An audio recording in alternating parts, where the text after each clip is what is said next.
बरगढ़ सहर में दिनकू दिन ट्राफिक समस्या बढ़िबारे लागिछि।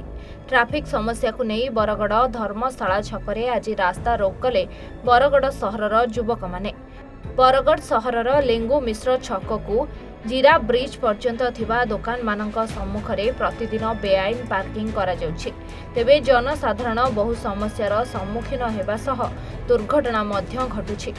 जबरदखल उच्छेद मध्य अधारू रही जाइथिबा बेले वर्तमान रास्ता कड़े बेआईन पार्टी जोगु जनसाधारण माने जीवा आसिबा पाई नाही नथिबा असुविधार सम्मुखीन हेउछन्ति। तेबे जिला प्रशासन मध्य ए दिगरे कौनसी कार्यानुष्ठान ग्रहण न करुथिबा बेले ट्राफिक पुलिस मध्य छकरे रहु नाही, जहाकु नै रास्ता रोक करिबा सह बेआईन पार्किंग बंद करा जाउ बोली दाबी करथिले। घटनास्थल रे टाउन पुलिस पहुंची कार्यानुष्ठान ग्रहण करा जिबा सह गाड़ी मानक चालान कटा जिबो बोली प्रतिश्रुति देबा परे रास्ता रोक हटिथिला। एही समस्यार समाधान नहेले आगामी दिन में जोरदार आंदोलन हेबो बोली युवक माने चेतावनी दैछन्ति। मैं संजीव कुमार मेहर बरगढ़ गोटे बासिंदा है।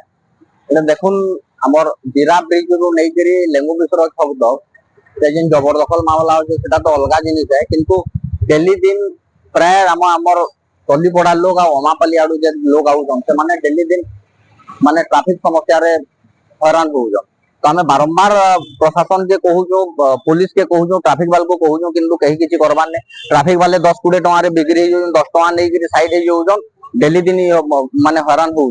तो से लगी आज जिते आम आसिक देखलु इन बहुत भीड़ भाड़ थे। आम पे निजे बाहरी रास्ता रोक करूँ।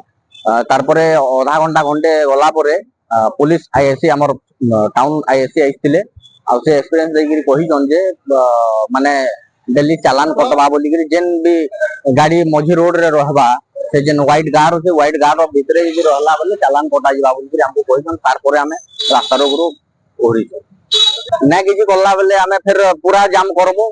सब डेली 2 घंटा सकाले 2 घंटा संध्या 2 घंटा सकाले 10 रु 12 और संध्या 5 रु 7 2 घंटा डेली हैरान करबो। इजन माने ताकर खाली बिजनेस करूजन ना किछि बिजनेसमैन होजन खाली बिजनेस करूजन मझी रोड रे गाड़ी रखी दउजन अब पब्लिक को हैरान करूजन। Bargarh जिल्लारू Vijay Kumar मिश्रଙ୍କ report A1 Odisha.